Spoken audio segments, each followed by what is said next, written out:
They serve it. They can come together. They can come apart. I mean, they're a really nice design, but you know, and the plexiglass came last Friday, and you know, little desks. They're creative. What's that? I don't know. It was a YouTube, it's because we're now on YouTube and I needed to turn it off. So you heard it yourself again. Anyway, it's fascinating. I mean, when you think about an entire nation has had 2 months to figure out how to do this, maybe 3 months, it's crazy. And I'll tell you, we are way ahead of the game relative to some other places. Just saying. Oh yeah. All right, Dave. So lucky to be at this school. Dave's here, so we can do it. I'm still getting echoes.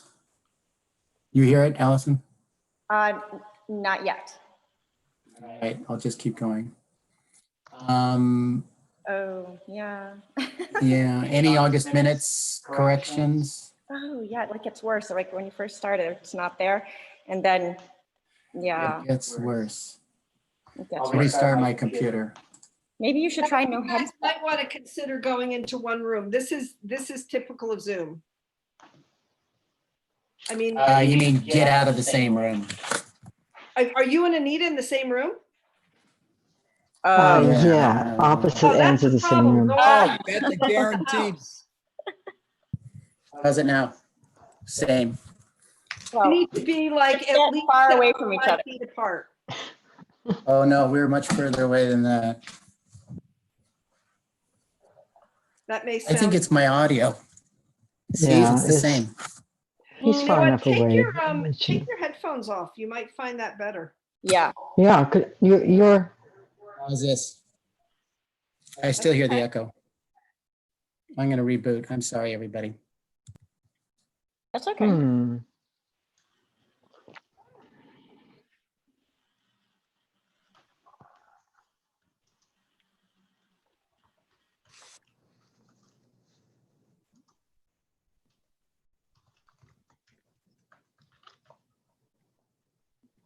sorry about not getting the paint off my hands. I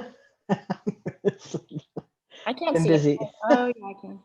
I have ink all over my hands. Ink.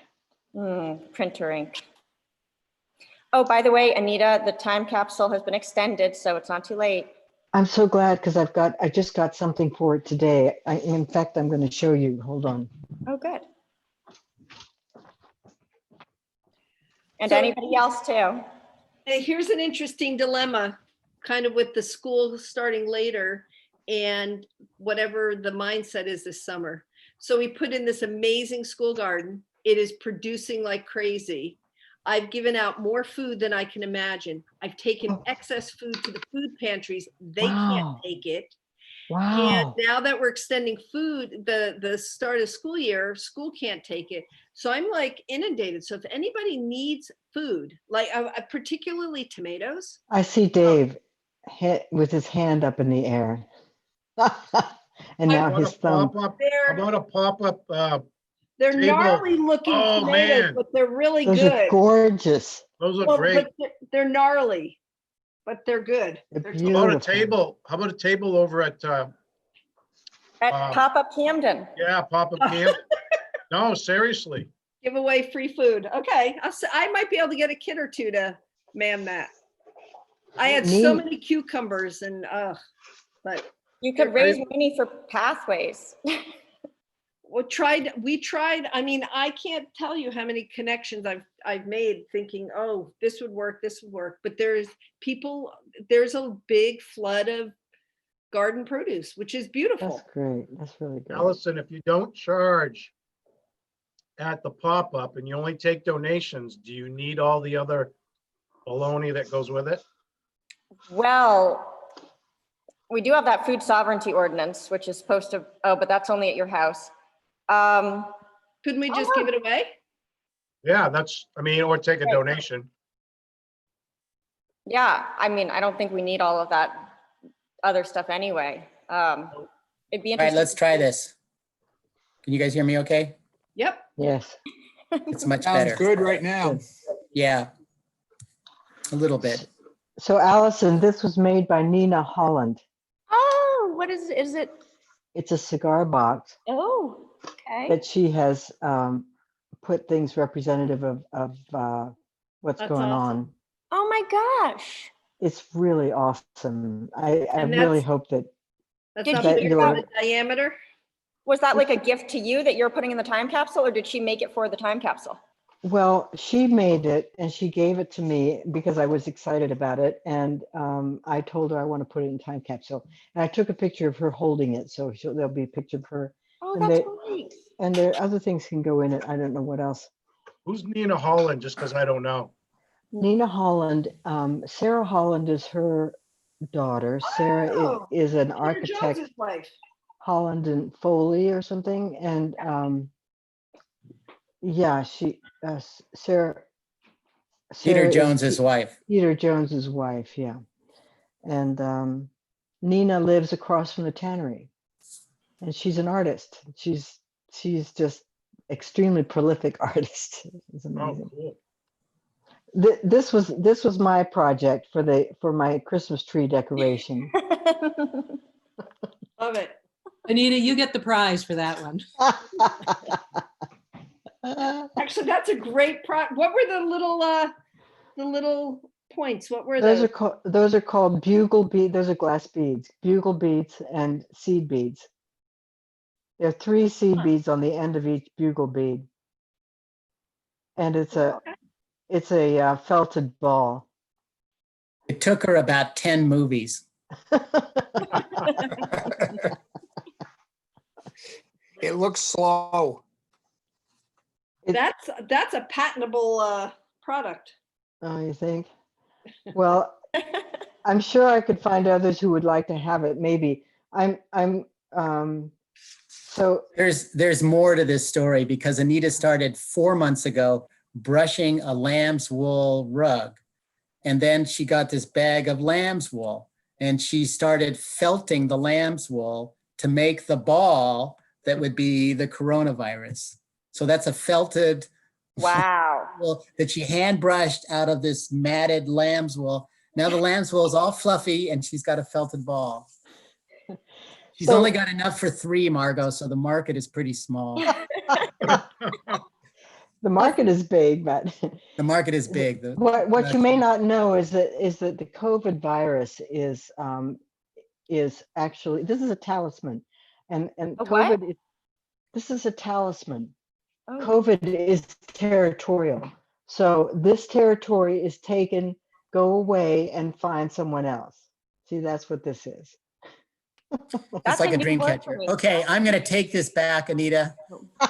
Wait, This I is not just have show one and more tell. question. Well, Anita, Anita, No I show see a and bugle tell. bead. What's on top? A bugle 3 bead. seed beads.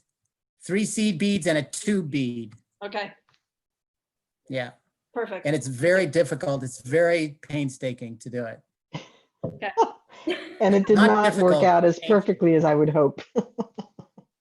All right, any comments on the August minutes? I got one on the Mechanic Street section. Yep, There's a, down on one of the bullet points, there's a yeah, lanes until some areas of concern were brought up. Starts with Oh. capital L. yeah. That makes Okay, little sense. yeah, hang on. Sorry, that was a remnant. Thank you, got it. It reads, select board Other- became more conservative later in the evening. Wants more review from experts. Got it, Richard. That's a funny way to say it. They became more conservative. They did. Some Not of them. at, Some of them became more conservative. well, this is as a, All right. yeah. Or is conservative, is that the right word? More, Yeah, I don't really love that phrasing, but less, is there a way to say less ambitious? Less, More cautious? more cautious, thank you. Yeah, I like cautious. About advisory lanes. right. Oh, that's what it's all under. It's all under advisory lanes. Okay, thank you. That was good. That it, Richard? That's good. That proves I read it, I can always count on you. Thank you. not usually.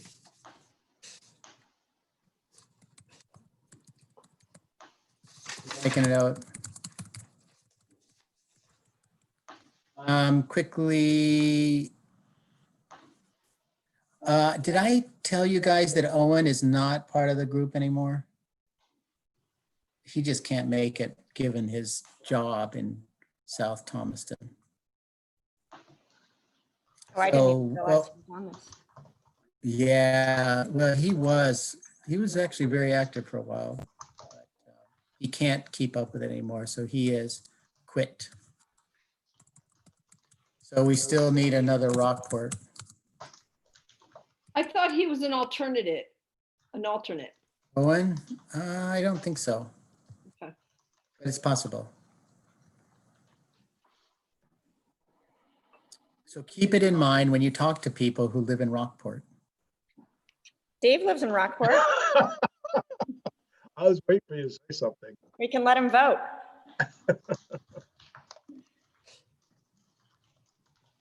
Dave was choking.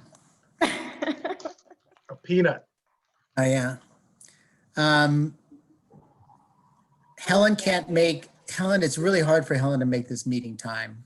And she asked, could it start at 6? Even that would be helpful. So it'd be 6 to 7:30. I think the key is Heidi and she's not here. Amongst you, is there any objection to starting at 6? No, I just know 9 ends up being late, but then again, I'm not going to the Y at 5:30 in the morning these days. So everything's different now. I'll check with Heidi. Heidi goes to bed like when the sun goes down. So it's challenging for her, but, So 5:30 would be better. oh yeah, it's like the earlier the better for Heidi. How about Oh, how about we just limit the meeting to an hour and a half instead of 2 hours? That's what I've been trying to do, Nancy, Linda. Yeah, so then, Yeah, I've been trying to do that anyway. From 5:30 to 7 was what the goal was. I don't know, we'll see. I'll check with Heidi and see if it works for her. She's the one, we tried to accommodate her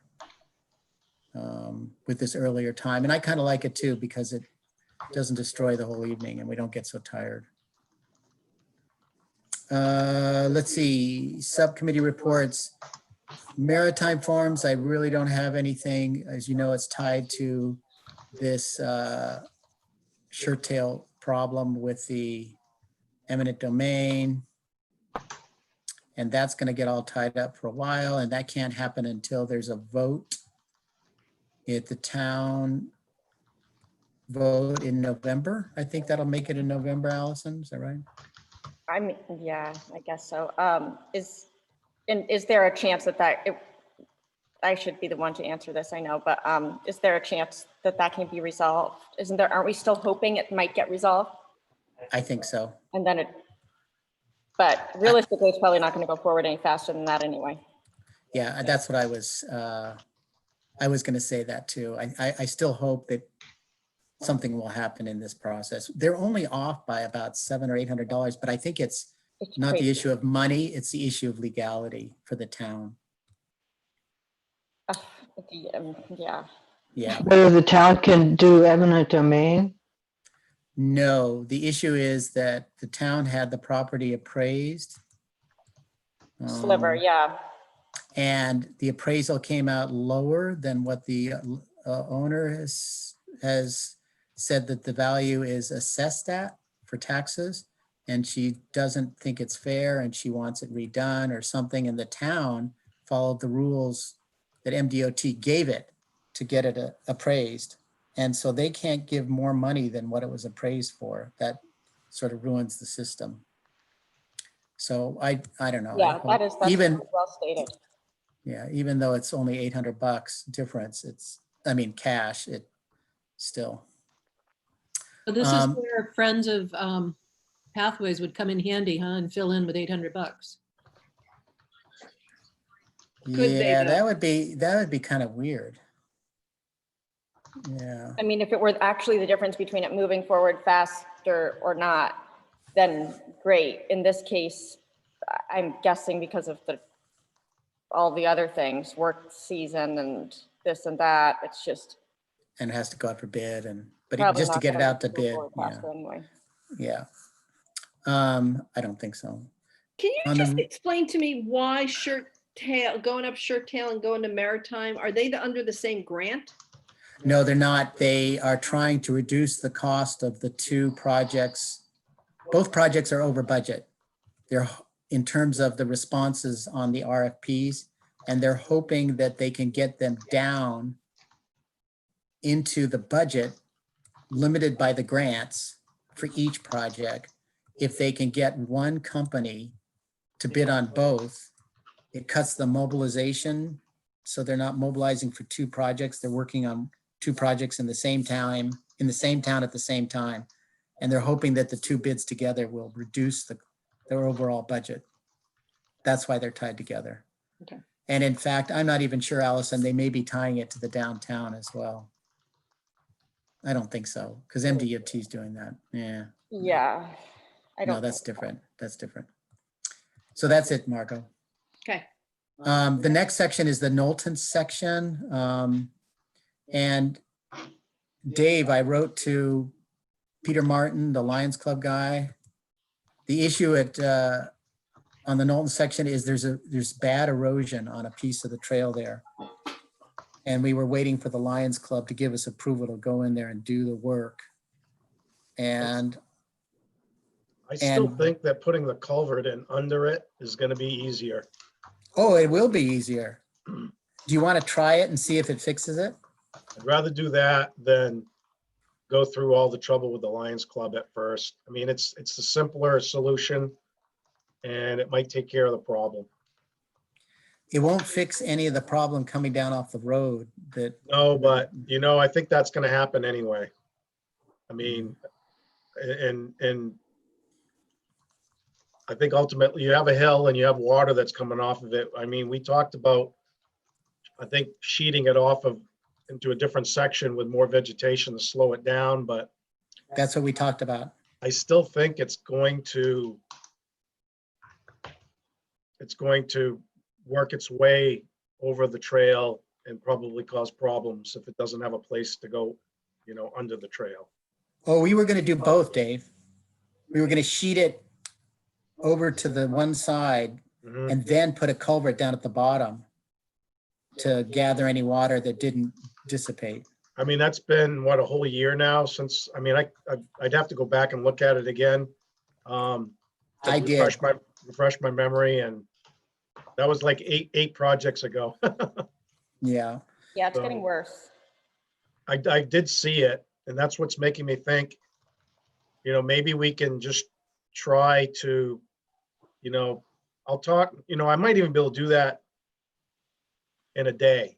Maybe we should try that and just see what it does. I'll try and do it maybe tomorrow. Jeez.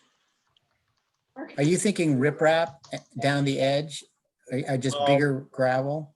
Well, I'm then thinking put the rip wrap at the culvert? beginning of the pipe and a pipe going under the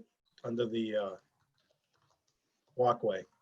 Yeah, but there's a 6 to 12 inch eroded I saw it. I know what you're talking Riverbed. about. riverbed. We got to gonna look stop at- that. I'm gonna look at it again tomorrow, and if I can fix it, I'm just gonna fix it. All right. Do you think that I still feel that we should talk to the Lions Club to tell them what the big picture is? Yeah, I mean, we still can go, but maybe what we ask from them is minimized by whatever I do immediately. Yeah, or we don't ask them for anything. Yeah, we just say, hey, Yeah. we just wanted to say hi, and And here's what's going on. yeah, sure. There you That go. might be fun for people to see. See, I mean, we could probably just trench a little bit along the right-hand side where it's starting to kind of come onto the trail, and then just cross the trail with a culvert, a small culvert. Yeah. Well, so that's what I was asking is whether you could put bigger, like 3-inch minus or something down the That right would go side. along, that would go along the ditch line on the right-hand side, and then Right, we create like a little plunge pool or accumulation area in front yeah, of the culvert, go to the other side with a culvert, and then put some riprap on the other side. yep. Yeah, and that picture, Allison, that's where the water's coming from. Right, and then they put all their snow there too, and it creates this big pile, and And it drains. Yeah. Yeah, you can even see like the riverbed here coming down. I think we should blame the school for it and have them fix it. good they have idea. If Dave can fix it in a day, that'd be great too. Should I put that in the notes, Allison? Oh, yeah, just like, No, no. While they're trying to get ready for COVID, right, this would be a perfect time to complain about it. No. I'm just kidding, I'm just kidding. Jeez.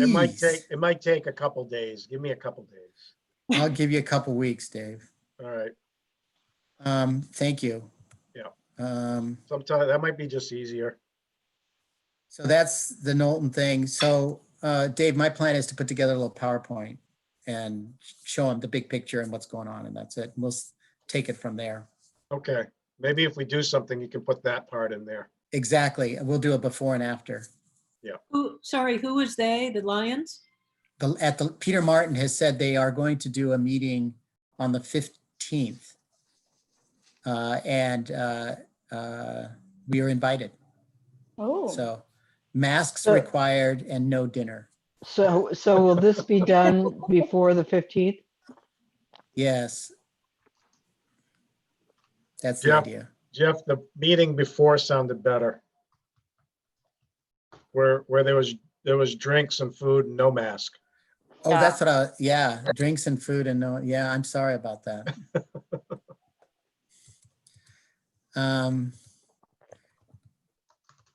Allison, do you want to talk a little bit about what happened on our phone call, not a phone call, in the meeting at the wastewater treatment plant? This was kind of cool.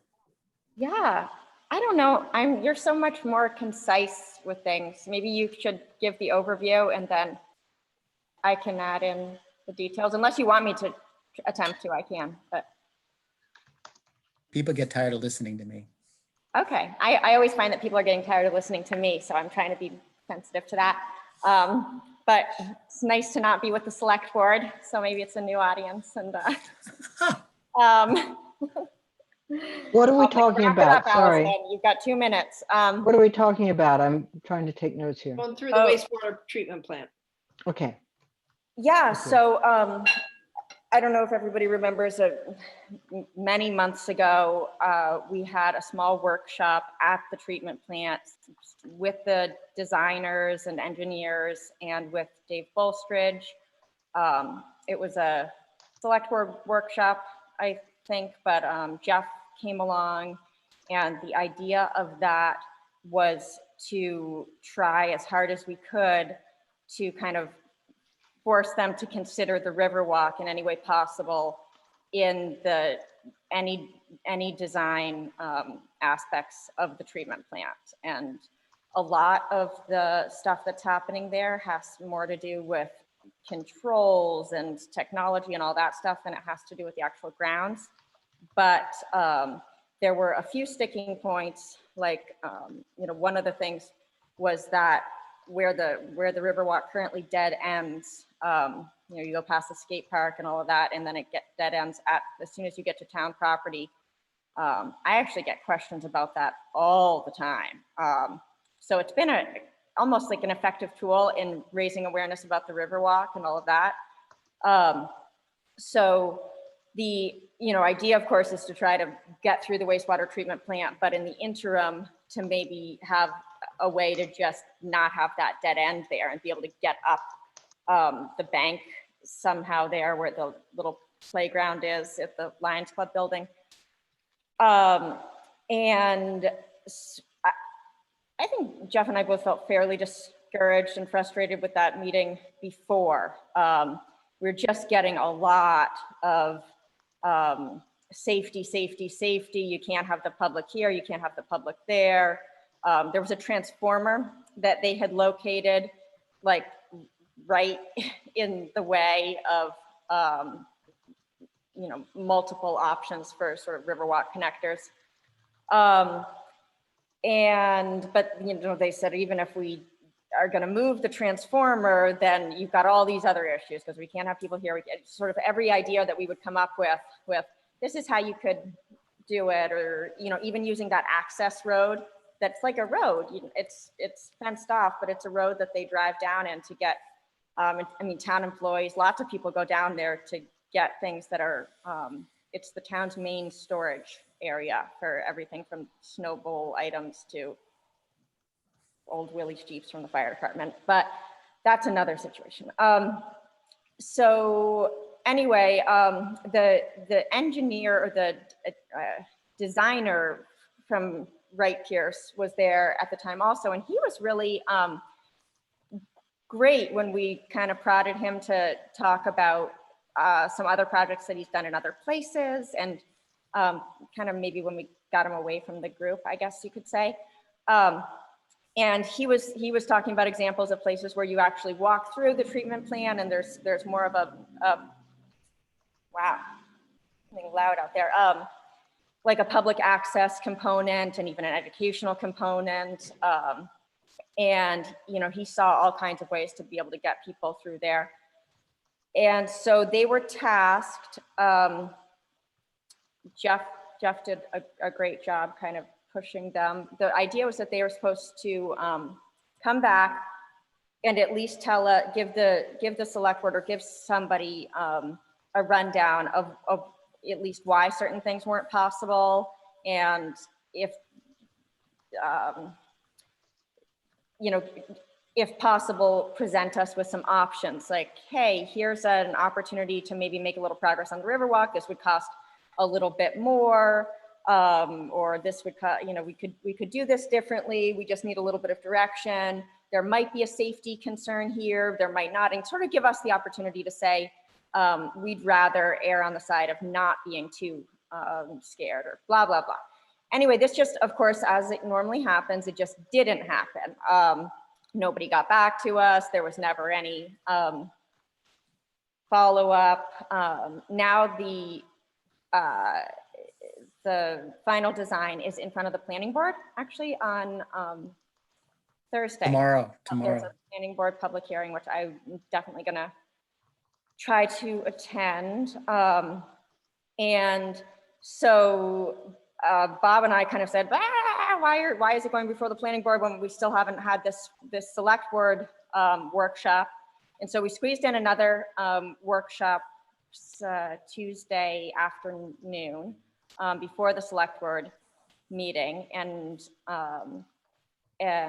we invited Jeff to join us too. Most of the rest of the select board couldn't be there. It was just me and Bob and Audra and Jeff. And they kind of went over some basic things, and they had actually made some progress. They relocated the transformer, which came actually as a surprise to me. I was pretty sure that it was going to be the kind of thing where they say, well, we really wanted to do this, but the liability of blah, blah, blah is just too much, and you can't. But it wasn't like that, really. They had moved the transformer, and then we kind of took the opportunity to brainstorm about different ways of incorporating things that aren't necessarily part of the project now, but trying to take advantage of the fact that we have smart people thinking about it. And we got them talking about fences, and Jeff has this really nice way of asking questions that isn't accusatory. And so they, Bob and Audra were both kind of brainstorming about, well, hold on, why couldn't we just do this? Could we just let people walk all along here? You know, why? It was awesome. It Was really- instead of us saying it, they were saying it. They were and saying it. It was great. And you could see, I mean, when Audra and Bob say things, and particularly Audra, because that's the way it should be. She's Dave's boss. And so for her to say, well, how, you know, why do you need a fence here? And why do you need a fence here?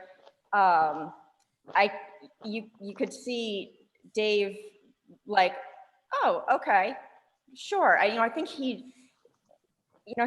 job is to protect the town from liability and possible danger. And it's not very comfortable to be suggesting that we let the public in an area where they haven't been allowed before. But if he's directed to do that by the town manager, it was sort of a totally different thing. Bob was coming up with, I've actually been chuckling all day today, reliving Bob saying, well, why do you really need you don't need a really big chain link fence there. You just need some signs and you need, like a guardrail type of fence. And he said, if somebody wants to go swimming in the secondary clarifier, like there's nothing that's going to stop them. And we don't need to, no fence is really going to stop people from, if you're bound and determined to get into one of those like pool clarifier things, then, that's just going And to you're happen. an idiot. Right. I mean, we can't. So, yeah, it felt like a lot of progress, and the guy from Wright Pierce, I think, got the clear message that we wanted to be looking for options, even if we don't know right now exactly where the path is going to be, whether it's going to be an elevated boardwalk or it's going to be a path, or but focusing on getting it to the point where we would be okay with the public just walking in there, kind of in a similar way to the back of the middle school right now. There's no path, but there's nothing to stop someone from going back there and looking at the flowers and looking at the foxes and whatever else. So I think we made progress with that. I think it wouldn't hurt at all for the planning board to get some feedback. Well, that's the question I have for the group. The attitude of Bob and Audra has improved. I have met with Audra to talk about this, and Allison met with Bob to talk to him about it. I wonder if it's a good idea to be in front of the planning board for two reasons. One, so that the planning board thinks about ped and bicycles when they're doing their work. They're supposed to be doing that. We are not on the checklist. We don't have sign off on projects. But if we're there saying, these engineers have included us, they understand that they have to take under consideration, blah, blah, blah, and we advocate some more. I don't know. What do you guys think? That's the question. Oh. Is it Zoom? Is it a Zoom I think meeting? it's very, even other people, I don't Bob know. told me it's important that, the planning board is not going to be thinking about any of this on No. their own. So, Allison, is it a Zoom meeting? Do you know? and yes, it is. It is? I can only assume, but it is. I know it is. I mean, So, okay, so I'll try to figure out how I can speak and not just try to type. oh, on the right. YouTube Well, I channel. think I could work on that tomorrow. The new procedure for the select board is supposed to be that people can not just type, that they can, if they ask, they can be included in the actual meeting. It is a public hearing, so much How like about the if I, ZBA meeting. how about if I send them an email and CC you, Allison? Great, yeah. But I think it'd be good if you were to speak kind of on behalf of Pathways. And then I'm actually going to speak because we own the property across the street now, across the river now. And get my dad to say that I'm speaking on his behalf. Yeah. Linda? How did it get to be a public hearing already? Is this the first glance at the plans, or has this been in the works already for a while? Great question. Yeah, I think I don't that's know. kind of the way I felt too. I think I did also see something that said, oh, we're going to make sure that we get like maybe there's going to be a second public hearing also, because maybe they realized that. I don't know exactly. It's all, I was surprised. There's a whole packet and stuff on the website for the planning board meeting, but I don't know. It did seem to come up very fast. Linda, I'm sure there's a standard process for this. And it should have had a public meeting already before the planning board. Well, I thought that maybe because this is a municipal project, but I thought everything comes in for a pre-app and people talk and it's hashed out a little bit and then it goes back and then you come back and then you schedule a public hearing after your application is considered complete. So Maybe this is the pre-app. Yeah. then why would there be a public hearing? Well, I have a feeling that maybe it was discussed as a public hearing in our workshop that we had. But maybe there's been, I did notice, I Let can't me remember go where I take a heard this, quick but look, Allison. Let me just take a quick look and we'll clear it yeah, up. I and think, come I back think maybe they realized, there's a chance it was realized that maybe not all i's had been dotted and t's crossed. And so I think I heard Jeremy, imagine that, no. I think I heard Jeremy maybe say last night that there was gonna be a second meeting or something because of what you're saying, but I don't remember for sure. Okay, so it sounds like there's no objection for me to speak in support. Jeff, when you asked the question before the committee regarding appearing in front of a planning board, were you asking if other members of the committee would also appear before the planning board, or can we designate you as our representative? Good question. Well, there's two things. One is I think that it's important that someone speak on behalf of Pathways. And then the second thing is as a citizen, any of us can speak, and sort of the more the merrier. I think Allison's plan is to speak as a citizen, as a landowner and a butter. Linda? So I just looked and it does say public hearing, and it looks like the planning board hasn't met since April. So this is the first meeting since April. I could be wrong on this one, but that's what set the website. So I don't understand how it suddenly it went from site plan review to a public hearing without and it's so easy for municipalities to sort of say, well, it's a municipal project, we can do whatever we want, but that just doesn't seem like very good relationship with the citizenry at all. So Not Well- good process. Our ordinance is different from Rockport's. It is very explicit in terms of, or so I'm told, that municipal projects do need planning board approval in the same fashion that other projects would.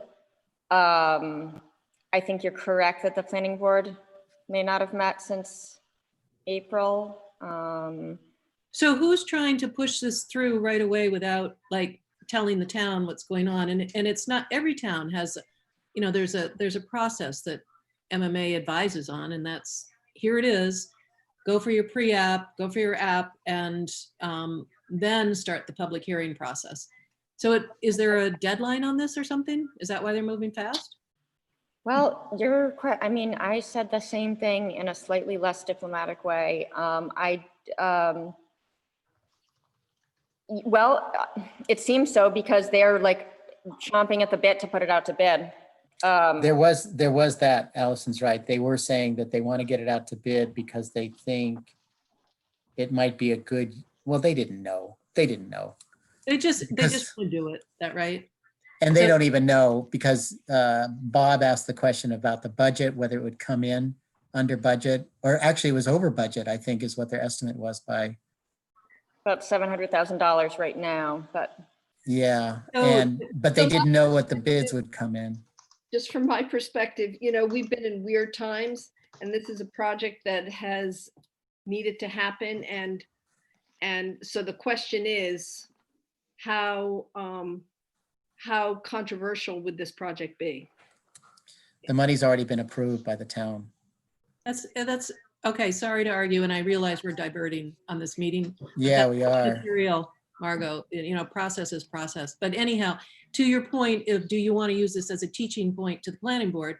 Absolutely. Pathways is supposed to be involved with stuff like this, and it's, the community should too. They should know what the plan is, and there should, I haven't even seen an agenda. I haven't seen anything, and I'm speaking from the press. I haven't seen anything There is a packet. I accessed it I on the know website. There's a packet, but usually there's distribution of There's the, usually no packet, so that, this has been a thing that I have gotten upset about over and over and over again, that there's, the planning board never has any packet that's publicly available.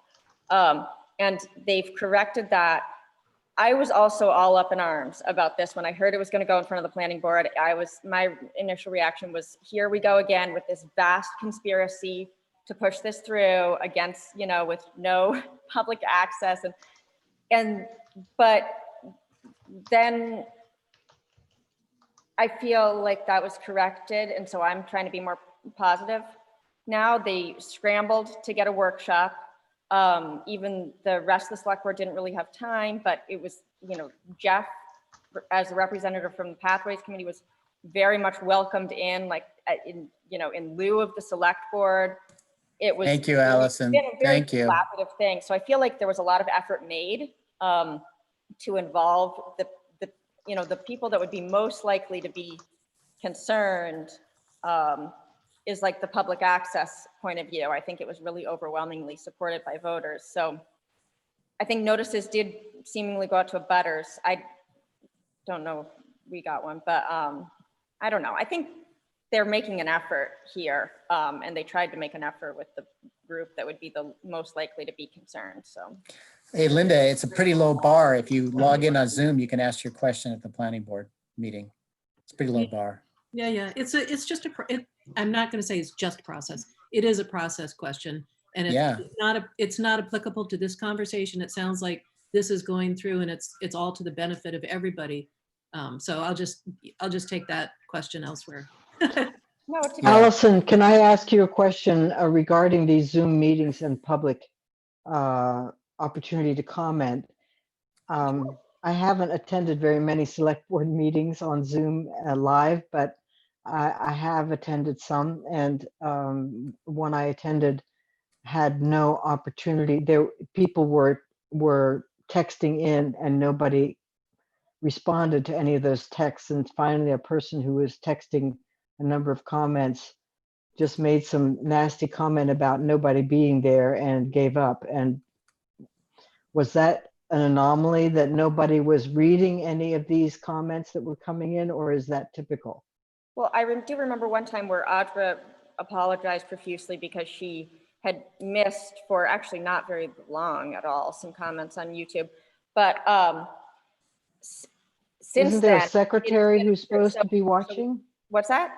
Isn't a secretary supposed to be handling that? And maybe they weren't Yeah, I there mean, I that day? think who's in charge of doing that is evolving sometimes. But since then, we've also added the ability, if you want to be able to comment during the meeting, all you have to do is contact Janice ahead of time and say which agenda item you want to comment on, and they'll give you the Zoom link, and you can be in the meeting just like the select board members with video and everything. So that has improved. So just like with the planning board, what they're saying now is that all you have to do is express your interest in commenting, and they'll put you right into the Zoom meeting, and you'll just be in a waiting room until it's the public comment opportunity, and then you can participate fully over Zoom. So Okay, so this, I'm gonna try to rein this in. Sorry. Thank We're you. all over the place on You this. know, this is And it has- where Camden is way ahead of, I'm gonna have to say, Rockport in terms of figuring out the digital world and how to make it more inclusive. And eventually, we know more people are gonna get involved in town meetings than they did before, because this is a usable way of doing meetings. And Camden may never go back to the way it used to do it. But Rockport is light years behind. Well, tell them, I guess. It's too bad Helen's not here because she has a pretty good connection. I do want to thank Allison for reaching out to me consistently, and Dave for the issues that relate to pathways. I just want to put a attaboy out there to the two of you for that. Thank you. to whom, Jeff? Sorry. To Allison and, Allison and Dave. And I have to second that. I totally agree. Thanks. Thank you. And I just put on my teacher Mm. hat, if this pulls through, I could definitely see us playing a role in doing some interpretive stuff at the wastewater treatment plant for people as they come through. And that could be very exciting. Yeah. Allison actually brought that up in the meeting. Yep. To make sure that nothing that was engineered into the new plant limited access for interpretive visits. Yep. So the key thing that came out of the meetings yesterday was flexibility on fencing and reinforcement of the ways that the pathway, that the Riverwalk could move through there. So they're showing some latitude on the fencing, which did not exist before. And I'm hopeful about that. And Audra was pushing on the fencing. Oh, yeah. She was, So was Bob. yeah. Has anything been done on Route 90? Where Linda's gone, I'll come back to that. I can say Dave, nothing's happened on Route 90. And, and there's, I would say from just a perspective or an anecdotal perspective, that I think that if we're not paying attention to the amount of activity that's been happening on roads and pathways this summer and the potential that it has, for our economic development, we're foolish. And, there has been, all you have to do is take a look at any of the trails, the paths, the roads. It's been crazy this summer. it has. Did you, related to that, spinning off, it just reminded me of a couple items down, the map that shows where all these connectors are to the Route 90. That the land trust put together. So the land trusts are doing a master map, and I Oh, they don't are. spin off of our summit. It's not including, the towns, but there is a master map. Oh, Was that your question? yeah. I wasn't sure whether it was going to be the land trust or maybe that person at Island Institute? at the Island Institute. Yeah.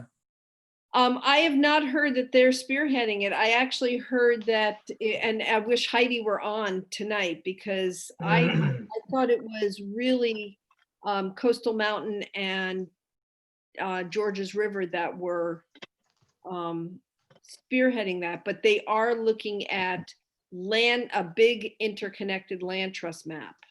But Margot, I thought the Island Institute woman was putting together something for us. What was she doing for us? She was, but I haven't coordinated that, so I don't know if they got together through her independently.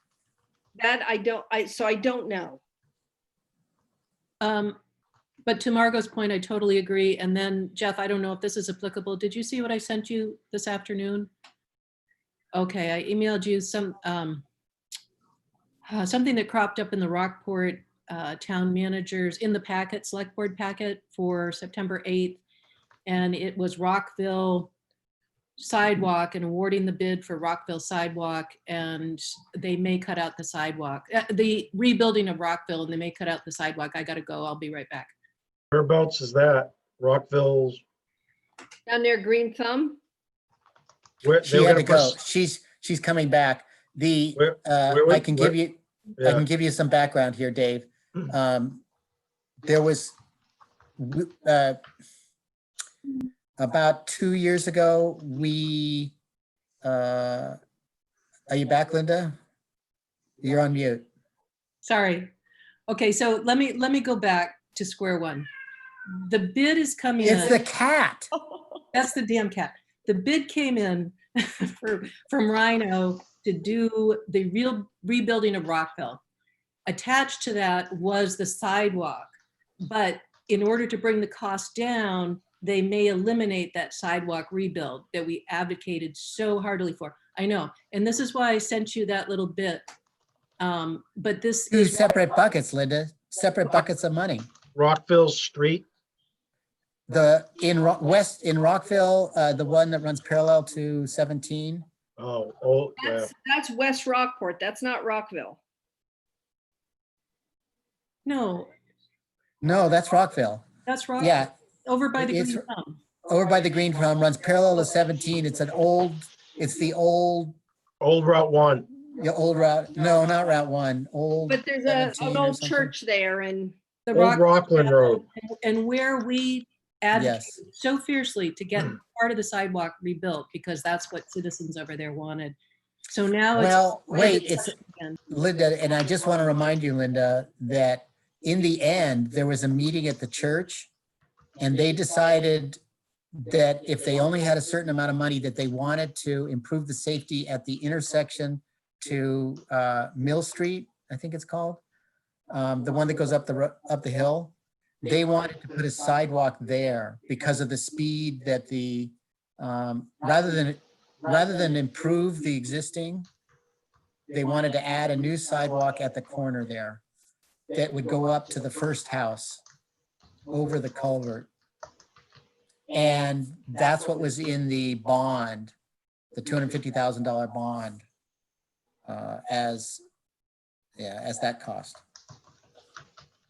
Okay, well, I guess we're getting confused a little bit because that section of Rockville, I know that was in the budget for rebuilding a section and that was across the street from the Rockville Chapel.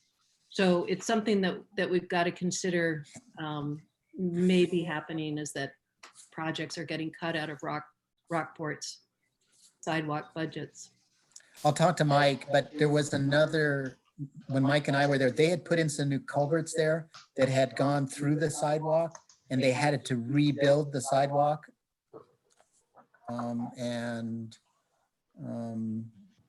Mike said that would go in the regular budget, not on the bond money. So maybe I need to talk to Mike Young about that and get clarity. Thank you all. That email was spot on. Dave, do you know something about this area? Yeah, it's right next to my house. Oh, I'd like to see a sidewalk on Rockville Street. The one that connects 17 to 1. Route 1. Yeah. That's a longer stretch. And I think that might be State Road too. Don't know, but that hasn't come up yet.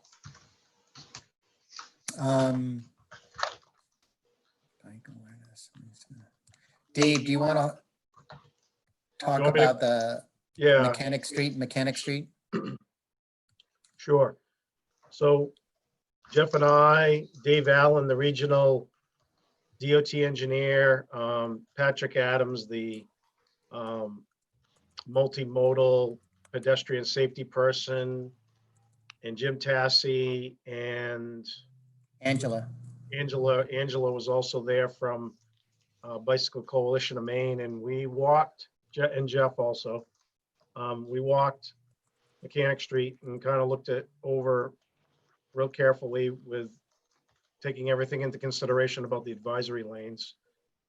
And I guess we kind of, every time we talked about making changes, we would come up with a reason why we couldn't make those changes for one reason or another. And it's just a difficult road in a couple sections. And I guess to make a long story short, we came up with the most reasonable way to make that road more accessible for bicyclists as well as pedestrians would be to create super sharrows from Washington Street to just past the top of the curve. And then from that point, we would do a true advisory lane, which would narrow down the travel lanes and then make dotted lines, 4 or 5 foot dotted lines on travel lanes for bicycles on each side of the road. And then 1/10 of a mile before you approach the hill, we would lose the advisory lane and then go to super sharrows again till you get to the end of Mechanic Street. That was where we, Well, that was kind of the- where we yeah. ended up. Up by Simonton, the hill up by Simonton Road. I think we were gonna, yeah, I think we're gonna take it all the way to the end, but I mean, I think you're right. Probably Simonton's the best. I mean, it's a Sharrow, so it's not a line. I guess it really wouldn't matter. And there's all kinds of reasons for it, and there's all kinds of ideas that kind of got generated, and some of them sounded really good, and then all of a sudden, one of the people there would say, well, what about this part of it? And we all would think about it a little bit and say, yeah, that's probably right. And that was kind of where we ended up. One of the things that also came out of that was the area in the middle that we would make a true advisory lane. If people would park in the advisory lanes, the DOT person said that we couldn't allow that. And if we were going to allow parking in the advisory lanes, we would be better off putting fog lines in. So Jeff and I kind of agreed that our best approach would be to, just put forward the advisory lane scenario with the fog line being a backup suggestion. And really the only difference is it's a dotted line or a dashed line versus a solid line. So did that cover it, Jeff, or? I think that's pretty good. And just so But you know, it was a little hard to follow, I think, for some people who weren't there. So I'd just say open it up to questions.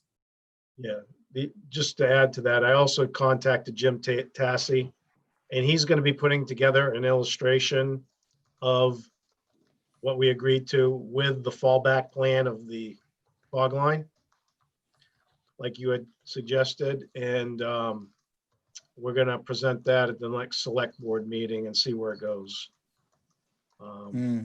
So, and then the other thing, I guess I don't want to jump to another subject, but I'm going to just do the advisory lane on Norwood Avenue. Because that is a true situation where there's no issue with an advisory lane. And I've talked with the neighbors on the road and they all seem to be for it. That road's getting rebuilt. It's a great time to just incorporate that into the finished plan. And they don't have any issues with the parking? No, it's not parking's not an issue at all on that road. It's a straight shot from one end to the other. And if you look at the flow of traffic, that's pretty much what they're doing now anyway. They travel down the middle, and when someone's coming in the other direction, they move over to the side. So it's a true situation where the advisory lane can be put in with no problem whatsoever. And I yeah, think well, this is exciting as a way to just kind of teach and get people to rethink. that's what I'm thinking. If we can get one on Norwood, a true one on Norwood and a partial one on Mechanic, the hope is that people say, hey, this isn't so bad. And I'd like to see this maybe in other places and maybe it can grow from there. That's the thought. Or the opposite could happen. People could say, oh my God, this is awful. We don't like it. We don't want it anywhere else, which, I don't think that'll happen. You'll get people that'll want both sides of it. Oh, yeah. Linda? So last night at the select board meeting, at the end, Audra was commenting on how the select board's goals, I guess, correct me where I'm wrong, Allison, but is to make the town safer for pedestrians and bicyclists. And that was a general accepted worthy goal. And I think anything Camden does at this point is, like you said, Margot, is a teaching moment. And that's what we've got to do. We're not climbing out of the hole any other way at this point, So whatever you guys do, I think is going to be, 2 steps forward. It's about education and it's about support. If these efforts get implemented and we don't have support for them, and the people that dislike those kinds of changes become the louder voice in the room, that makes it difficult to implement further. So it's all about, you know, educating people, showing them how it can work, and, you know, getting people involved so that they're part of the process. That's what I think is important to make it happen. Well, I know it did come up at the Rockport Select Board meeting, the Mechanic Street plan, and Jeff had told the board over there, Jeff Hamilton, and there wasn't a reaction, but there was, you know, some raised eyebrows. And again, you know, I think the only way we're going to get anywhere is by doing it, and then people know that it's not, you know, just not so far-fetched. Yeah. I have two things to add. One is I'm worried about all the abutters being surprised that suddenly they can't park on Mechanic Street anymore because of the advisory lanes. I don't want to Yeah. sneak this through. And I think if we have a public hearing or the select board says, you know, we interested in the public knowing about this, blah, blah, blah. There's a meeting to talk about it. Nobody's gonna know about it anyway. We could put it in the paper. I don't think that'll do it. Do we write a letter to all the abutters? There needs to be a flyer to all the abutters in their mailboxes. Yeah, I really work. This feels like one of these things where the more you talk about it, the more so the parking thing on Mechanic Street. I mean, I'm like one of the main parkers on Mechanic Street. I'll push over into the Grapevines more. I don't know how much we're really going to be enforcing it, but if you turn it into a no parking situation, that goes in we have this parking ordinance, parking and traffic ordinance and all this stuff that we just succeeded in getting some things out of there. I'm nervous about the way that we like presenting this to the select board, just the whole plan. It's not that big of a deal. It's just really not. It's just stripes go on the roads all the time. Things get restriped. It doesn't always come, like very rarely comes to the select board. It's just not our area of expertise. Yeah, but the traffic engineer did say if we just put fog lines, and we don't need a center line with a fog line, that's okay. You don't have to prohibit parking at that point. And it kind of ends up being the same thing, but it's not a true advisory lane. You can, it's ultimately, you don't have to enforce a parking ban with fog lines, but you do with a advisory lane. That was what we struggled with. And Jim Tassi said, well, you know, who cares? Somebody parks on the side of the road, bicycle goes around them, you know what I mean? And 90% is clear sailing for them when they didn't have that before. And that was where the argument went back and forth that, you know, yeah, but if you're going to actually have an advisory lane, you're not supposed to allow parking on the side of the road. And that was why we had the fallback position of the fog line. Having the advisory lane is a great learning opportunity, as Margot pointed out. And that's the carrot. But you have to present it to the select board to say, one of the things about the advisory lane is that you can't have parking.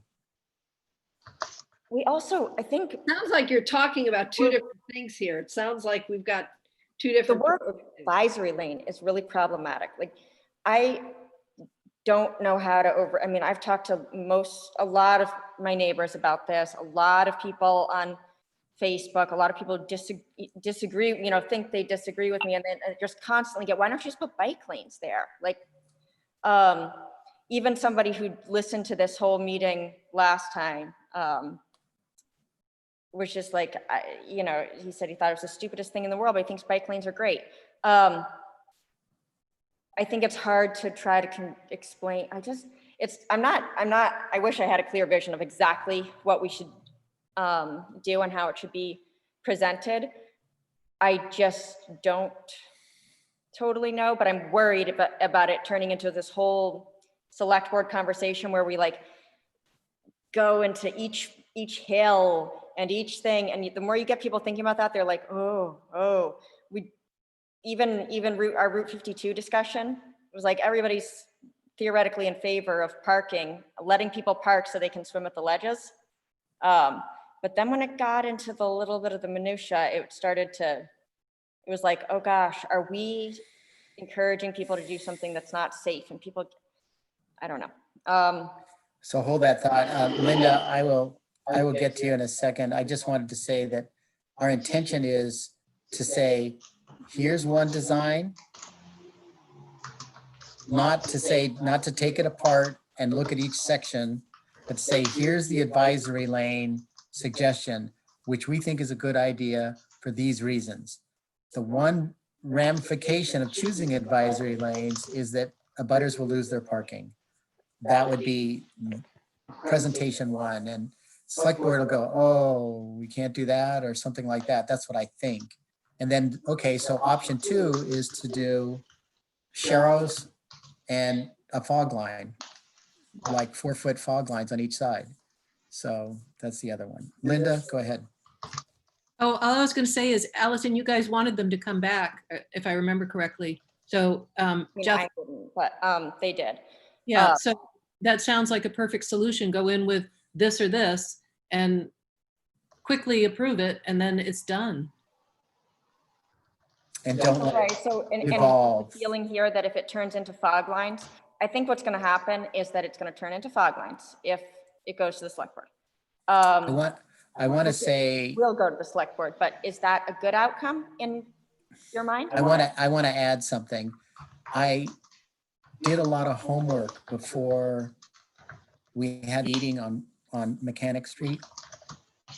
And I was reading a lot of discussion in New York City and some other cities where they run advisory lanes and bike lanes. Excuse me. And I was reading this and it's like, yeah, these are really good. They have green painted lanes and they have lines and all this stuff. And then the further down into the discussions you got, you realize that there's some problems in doing the lanes because motorists think that the bikes are only allowed in the bike lane. And when it's not safe for a bike to leave there because there's a car parked or something, and they don't want to be passing next to a car door, they come out into the regular travel lane and the cars get pissed and they honk at them and they say, get over onto the bike lane. You don't belong in our lanes. And there's this entire group of people in these discussions who have fallen back from bike lanes and totally believe the way to go is fog lines with a sharrow. Because then the bicycles can go anywhere they want to go. And the cars have to know that the bikes can do that. Yeah, I think Jeff's right. I mean, I think, Yeah. I mean, I agree with part of what he said. I mean, the more you try to separate the two, the less they're tolerant when they overlap. Yep. It's kind of a weird thing. Um, And one of the issues on Mechanic Street is that it's going to be starting and stopping and starting and stopping. And that's makes Yeah. it more complex. I was thinking that, you know, if the fallback, if we end up with fog lines and sharrows, that'll be almost an advisory lane at that point. And we see how it behaves and see how the traffic flows. And, you know, the next year, if we think that we want to make it and then we do the advisory lane on Norwood and we see how people react to that, that'll give us a good feeling on how we can expand it, I think. Maybe or- there's not that much traffic on Norwood. right, Dave. nobody goes on Norwood. Lime Rock, I think, could work for an advisory lane. That's long and more heavily traveled. Maybe, But- maybe we look at another place to do it. Maybe that's, Lime Rock. maybe, Lime Rock. Cobb Road. Why are we calling it, so let's stop calling it then the fallback. If fog lines are maybe better. Maybe. I'm asking the group, We'll be able to Allison. get like. I'm asking the committee to say, hey, Yep. how should we play this? I mean, the thing about the fog lines is that we don't have enough space to be able to paint them as true bike lanes. But if we could get some kind of a thing that all it takes is the state law or the federal guidelines or whatever to change by like a foot, and we're allowed to paint stuff saying that it's for bikes. I think the most important part is to try to slow people down on Mechanic Street and to try to teach people that they are supposed to be looking for pedestrians and for, I mean, we have a sidewalk there, so they're supposed to be looking for bikes. So, I mean, I don't want to call it the fog lines, the fallback, if that's I not. think, Allison, I think that the slowing of the traffic down is the narrowing of the travel lane. Exactly. So the fog line or the advisory lane, it doesn't matter. You're still squeezing that travel lane up a little bit, making it feel like you need to slow down a little bit. I think that ultimately Right. in the end, they're both doing that. Oh, that's what that's what I'm trying to say, is that maybe we should just be at peace with that. It'll be a little bit less confusing to people. We make the road feel very narrow, and then, And you're doing that with information, like you showed those knockdown things, or We're doing that because that was the outcome of the discussion with several people that were there. Jim really wanted to see the advisory lanes, but it's more like, how are you communicating that this is narrow? Because you've got a lot of people who've been traveling through there forever. Like the fact that they're narrower, some people are going to perceive that, some people are not. But you I talked think- about those like. Yeah, Dollars. those wouldn't. I not don't- this time. I think if you're traveling down the road and the road feels narrower, you're just naturally going to feel like you have to slow down. I think that's they call it friction. And I think you're going to feel like, you don't have this whole, I mean, Dave Allen even said it. He said, well, look, you have no lines on this road right now, and you feel like you have the whole road and you can go 100 miles an hour down this road right now. He says, all you have to do is paint some fog lines. You won't have to eliminate your parking, and it'll slow the traffic down because they won't feel like they have this giant black runway going down the road right now. That was his recommendation, and it was Patrick's also. Yeah, I was A good surprised. that- place to put fog lines would be up 52, right by McGonagall. Mm. They're up there. There's just nothing there to put it there. That road. I see you, Anita. There was something. Dave, can you clarify whether you're thinking the fog lines would be like at 4 feet from the edge? I think we need to just double check what the distance is on the area where we were going to put them. And I think he was saying the travel lanes needed to be 9.5 feet. Is that Yeah, something, not much. 9.5 feet? So whatever you have left over is where you paint your fog line. Yeah. And with a yellow line No yellow line. We didn't have- anywhere, We didn't even have on the to- hills. I mean, you don't have to put a yellow line if you put a fog line. Yeah, that's kind of cool. Anita. Was I it sus- Linda or was it Anita? It was Anita. You asked what people think about that suggestion, and I think it's sounding good. Dave's explanation is helpful. And I would say that I favor the fog line approach. The most important thing is when we're making a change and the public sees it and does react to it in one way or another. Ideally, the change is gentle enough and not objectionable enough, like the parking issue that could be objectionable, that people accept it without there being a different kind of friction that Dave was talking about, the friction of the public attitude. So, yeah, I think the fog line, I like the visual narrowing.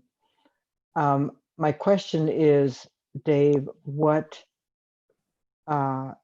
would the sharrows be, and would there be vertical signage planted as well? Well, the sharrows would be everywhere the fog lines were not. I don't know what the spacing would be. I mean, we'd have to determine that. But they would be starting at Washington Street.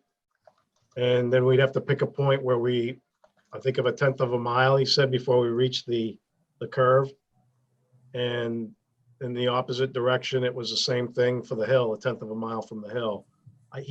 Jim Tassi did say you could put the yellow line just where the crest of the hill is and just where the curve is, just to delineate that part.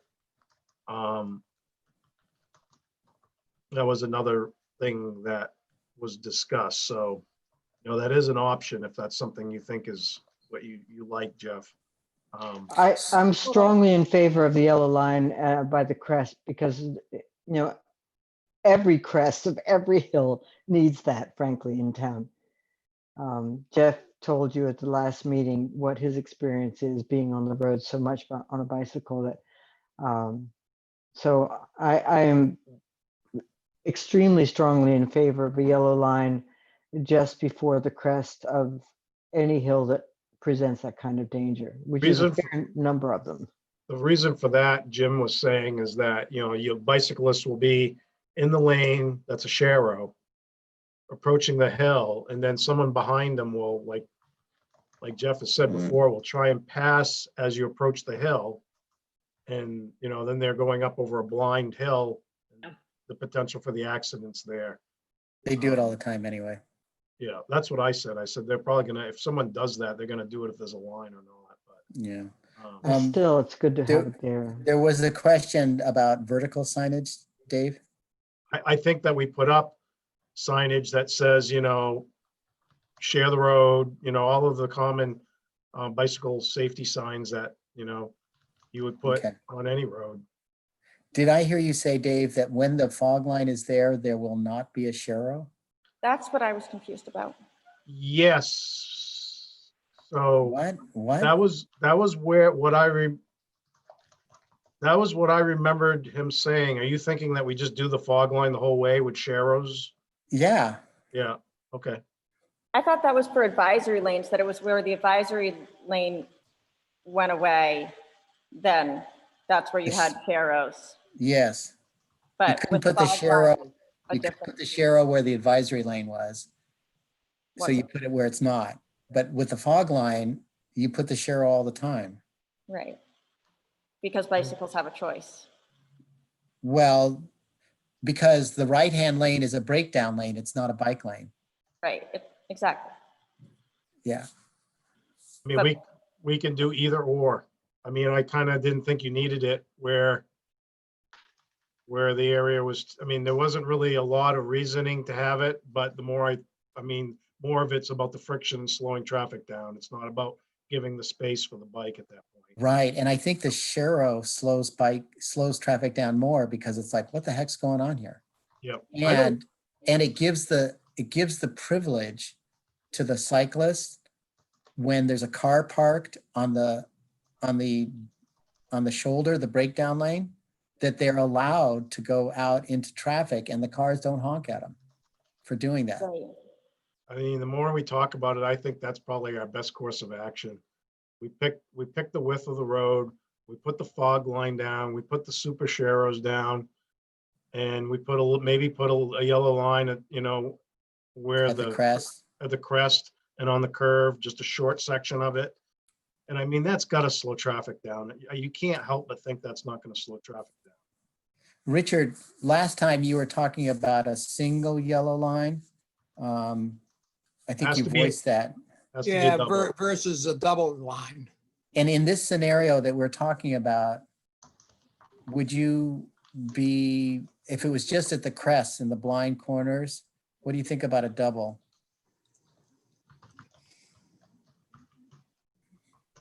I don't know. We're still dealing with in the grand scheme of things, a relatively narrow road compared to Route 1 or even 52.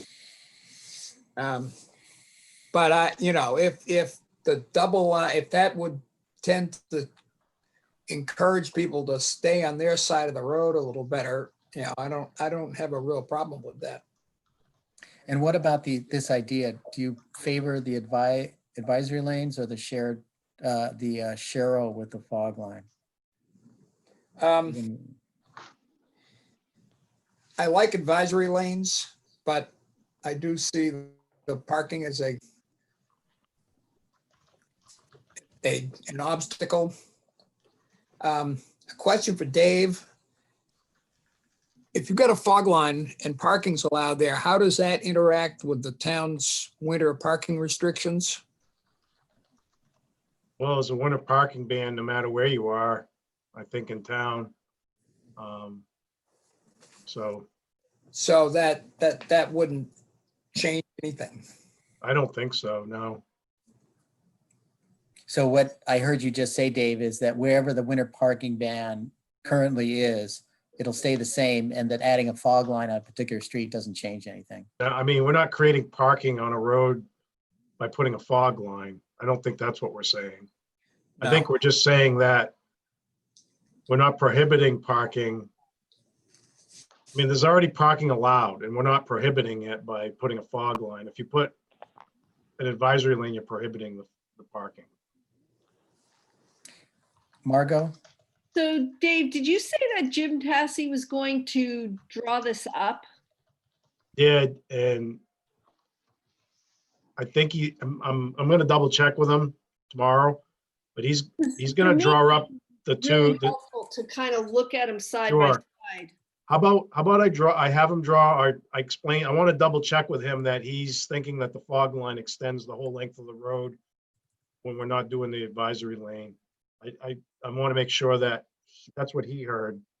And But I'm going to be really honest with you. Between Allison, you, Dave, and Jeff, who's a bicyclist, Allison, who's a property owner on that section, and you, I mean, I really think the three of you have, the best perspective on this of all.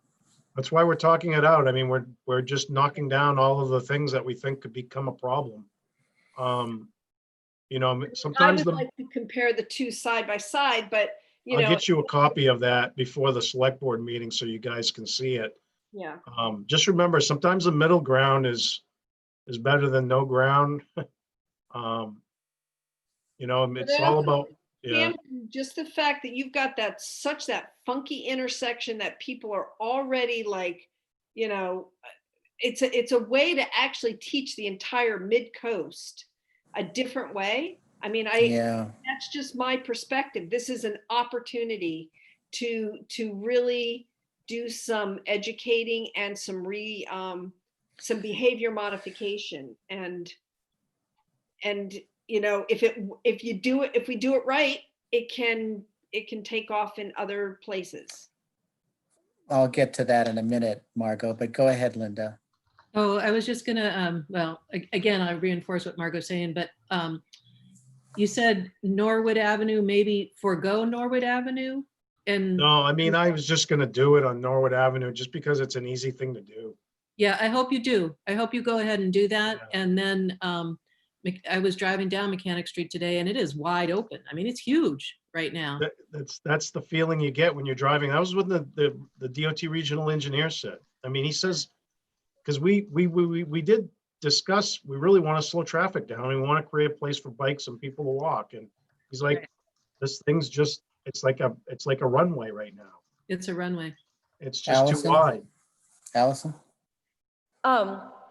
I do think that there's, in terms of like showing people, like basically responding to Margot's comment, that the advisor, there are a lot of ways that we can use this to teach sort of the entire mid-coast a better way of doing things. I think the first problem that we have is that a lot of people around here just simply don't know that they're supposed to share the road with bicycles, that bicycles have a right to be in the middle of the traffic lane and that that's totally what they're supposed to do. So just that, putting Sharrows all the way up Mechanic Street, I do think would help, especially if there was some additional signage that educates people in some way, like state law says that bikes, blah, blah, blah. I don't know what the right things are, but sort of forcing people to see some different things. They're going to be a little bit confused and hopefully looking for, I know we're trying to declutter streets and things with signage, but a lot of people really don't know just what the rules are. So I think that could help a lot, but I don't think just narrowing it, I think will help slow people down. But I think, you know, some kind of additional markings in the road that try to educate people would go further if we can find. I know they won't let us paint bikes. No, not here. Anita? Dave, what I understood your summary to be how you would proceed is to put a fog line at the 9.5-foot lane width point, wherever that ends up on that portion of road. And we're talking about Mechanic Street here. 9.5 or 10. I want to double check that, but it was 9.5 or 10. I Yep. thought, Okay. I thought it was even narrower, Dave, but Well, that was discussed. They went back and forth with that, and that's why I want to double check that. yeah, Okay. it was surprisingly narrow, under and 11 then- foot for sure. And It then was under put, 11. I don't know what a super sharrow is, frankly. It's a but- larger share the road marker. It's like a normal Sharrow. So Chevron. that's painted on the road. Yeah, It's like in a the middle, chevron. Yeah, chevron. kind of in between the wheel path of the cars, so it doesn't get worn out. So it'll be in the actual travel lane of the travel lane. And Somewhere- there's one pointing one way and there's one pointing the other way for each lane. Okay. See, And then you can see 'em in also- Rockland, they're in Rockland. Right. Then put the also ones put around. a single yellow line in the center of the road at the crest. A double yellow line.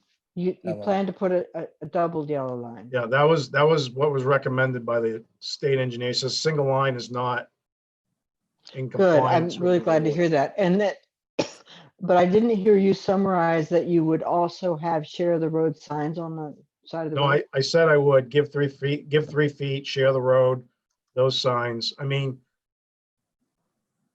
I'm gonna try and get those from Patrick at no cost, but, you know, all these things cost money and I have to make sure we have the money for them, but they're easy to put in next year's budget if I don't put them in this year's. Select board contingency, we have so much money in that, We'll find a way to put signs. but You know, I was thinking another thing too is what about Union Street? Awesome idea. yeah. I mean, why not a combination of Rockport and Camden doing Ooh. an advisory lane on Union Street? I mean, I think that would Excellent, make, excellent, that excellent. makes more sense to me because that's a connector of the town of Camden and the town of Let's put- Rockport. Let's put that in the bin for next time because I don't want to start talking about that. So but is Rockport going to come back and say they've already got the multi-use trail? Rockport's gonna Um, be like, no way. We need to, yeah. I'm going to put that in the bin. I'm looking at the time and I want to be conscious of that. Old Rock Road, sorry. Yeah. I mean, that's the place it belongs, to be honest with you. Yeah, Yeah. we'll Ex- just except end for it right the- at Rockport and let people, right at And the actually, town I line. think that McGonagall No, also use it. It's not that unreasonable because majority of the bikes ride on the multi-use. And people get Yeah. upset about that sometimes. I'm Mhm. hearing a lot of reports of kids getting yelled at. Like, so many people have asked me to explain the rules about sidewalks and stuff because they say they're seeing an uptick in kids being yelled at for being on sidewalks. 12 years old. I know, but you know, sometimes it's also just the kind of thing where if you can do it courteously, you can just be on a sidewalk and get out of the way when a pedestrian comes. I mean, that's what I do. Yeah. I'm not gonna ride my bike in the middle of the road if I don't have to. Yeah, me too. I will Um, say that bicyclists are not perfect too. I mean, I think bicyclists need to be educated also, because I see a lot of people Mm, driving on the wrong side of the road, on the sidewalks, not behaving like a car, and they ruin it for all the people that are actually real bicyclists that follow they the rules. do. It's very embarrassing. Absolutely. I just have one quick check-in, Linda, and then a summary thing, and then we'll call it quits for tonight. But unless somebody has some other urgency, did you have a chance to draft up that thing, Linda, for Vicky and Miramont, that legislation idea? What was that? Just, Sorry. I just reminding you, the idea of more control for the process of placing utility poles in the middle of sidewalks. Oh, totally. Yes, we're doing that, Dave. Oh, Fine. We spared you. It's been done. oh, okay. you All right. Well, really? I look forward to seeing it. You probably just forgot to send it on. Allison? I would encourage you to check in with Audra, because she is on, I mean, it's really fascinating what she's learned. And she's also, she was just talking about it last night, actually, Linda, if you were watching the meeting. I did. I saw her talking about that. So she submitted commentary to the public utilities, blah, blah, blah, because there is already something in the works. And so I doubt, well, anyway, I have a feeling that Audra is more knowledgeable than many on this, because she's working so hard on it. So anything that we push Dave and Vicky to do would, I think, be improved by running that through. Being informed. Well, Dave St. Laurent Oh, I mean, Dave Miramont. is, I know, Dave St. Laurent is working with Audra on this, and Oh, he I know. knows, and they both, and so I'm hoping that continuity occurs through Dave. It Oh, was I the was just thinking weirdest if thing. If Linda was supposed to be contacting them, then anyway. Dave and Linda. were I don't supposed know to what work you guys are talking about, so I can't take notes. I don't know what So- you're talking So about. here's what Totally okay, totally okay. What agenda item is this? This is the the issue about utility poles in the middle of. Pave paved- arounds. Oh, No, thank it's you. not pave arounds, actually.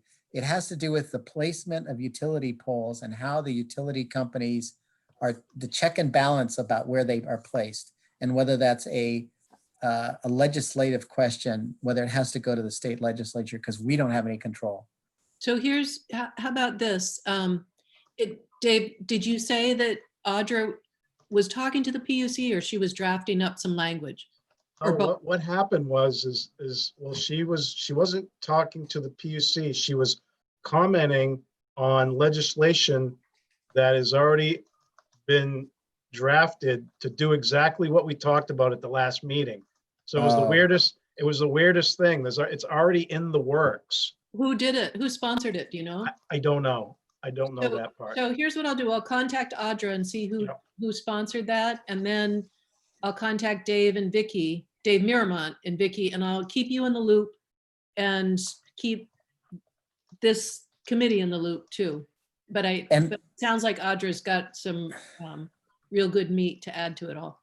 It's good, Linda, and I totally agree with your process. I would say that if we can formally write a memo from the Pathways Committee saying that this is an issue, we totally support it, we're right behind you, Vicky and Dave, or something like that, because they use that stuff in committee. Right. Okay. Audra actually said that she used an email from Anita for a picture that Anita had sent with as part of her supporting documents or something, so. That's great. Good. It's like, what is going on here, right? Right, it was exactly that, and it was maybe a picture of something right in the middle of the sidewalk. It was the new pole going in even more in the middle of the sidewalk than the old pole that was in the middle of the sidewalk Right. With the dirt. Your email Don't in. forget the dirt with the too. pile of dirt. Yeah, She talked about the dirt last night. She did a whole thing about all of this. oh, lovely. All right, it's a little bit late. I want to call it quits. I want to add one. Does anybody else have anything else? I want to add a footnote to the meeting with Dave Allen, the regional engineer, and Patrick Adams, who both I was surprised at, and even Jim Tassi were the mood was not as like, let's do this as I thought it would be. They were more reticent generally to do things because it's not just the mid-coast that you were trying to educate, it's all the tourists that drive down that road too. And that concerned them, that even if we did a good informational session, that we did videos and we put them on the town website and we put it in the paper and we put up these signs, there are a lot of visitors who use Mechanic Street, and we're so worried about something going south on that. And I was like, oh my gosh, it just made the whole process so much, the hurdle so much larger to get over for change. They were very reticent to consider the advisory lane on Mechanic Street. And Are you saying Jim Tassi? Who said this? yeah, well, it started with Dave Allen, the regional engineer. He said he was very concerned about it. And Patrick Adams echoed that. I don't think Jim just listened to it and said, well, this is maybe what we could do. He was looking for alternative solutions. So that doesn't have to be in the minutes, Anita. I was just telling you and sharing it with you that that's sort of that's something we're going to face on any road, I think. Except with That's Norwood, you're just going to do it. It's just a side That's a road. silly objection. But they're worried about the change, and I turned to him and I said, well, how do you ever improve something if you're worried about change? So Yeah, but I think Now that isn't really the most forward thinking, but what compounded that was the fact that we had a hill and a curve. oh yeah, If we Oh, didn't yeah. have that, we wouldn't have had that issue. that's true. That's true. Which is probably why going back to Union Street being such an ideal road. I'd be interested in hearing how that conversation would go, Dave. Well, we'll look forward to that. But Dave Allen isn't like inviting Dave Allen to a meeting like this. I mean, I don't know him personally, but I've certainly heard many things. That's kind of like the old way of thinking. He's never been one that's recommended as I mean, I guess that's who we have to get to sign off, but I think that's all to be expected generally, even with our Route 52 stuff. He was mentioned as somebody that might not be helpful, but don't put that in the minutes either, but. No, I don't totally disagree, but I think I think if you talk to him enough and you work it out with him, he's gonna help you try to get where you want to be, yeah, but he's gonna always be on the side of somewhat caution. yeah. That's his job. Yeah. That's why you're so good where you're at right now, Dave, because you're Yeah. a good liaison. You've got the vision. You also know the practicality. Well, thank you. But I think I really believe, I'll just say this one last thing. I really believe if we keep on trying, we're going to get this right somewhere. And then we'll be able to expand on it and it won't be such a big shock. You know what I mean? We just got to get the right place for it and make it happen and build on it. And the bar isn't so high. Linda? And then just to reemphasize that Mechanic Street is a connector out to the Snow Bowl Right. with not just fast bike riders, but kids on bikes and pedestrians getting out. And the same thing with Union Street. And I think if we just keep harping on that, it's public safety as well as recreation. Good. Thanks, everybody. I think I'll plan on meeting next month too, so that we can move further on the agenda and move forward on this stuff and hear how Linda's conversation went with Dave and Vicky. And Margot, can you do a little investigation? I know it's the beginning of school, maybe not, on the land trust progress on a map? Yeah, I will look into that. And Linda, I would love to chat with you about several things. I'm going to forward an email. Yeah. I'm going to forward an email from Owen. He's still going for that Knox County database, map database person to help. Okay. That sounds Right. good. Okay. When do we get tomatoes? Where do we go, Margot? Dave, I will bring you tomatoes tomorrow or maybe Friday, because I may go, I have to listen to the school board meeting to see if I'm not working for the next few days, so that, The best tomatoes are Goose River, right there. I've got free tomatoes. I'm signing. Um, out. Bye, you guys. Thank you. Okay. Bye. So Dave, I'll bring some over to you. I will be out. I will be, I will be having a wonderful procedure done on Friday, so I won't be here. Well, maybe I'll drop them off at the office to you tomorrow. That would be awesome. Okay, good. Thank you. See you guys. Bye. Bye-bye. Good night. Good night, everybody. Bye, Right. thank you. We'll see you all.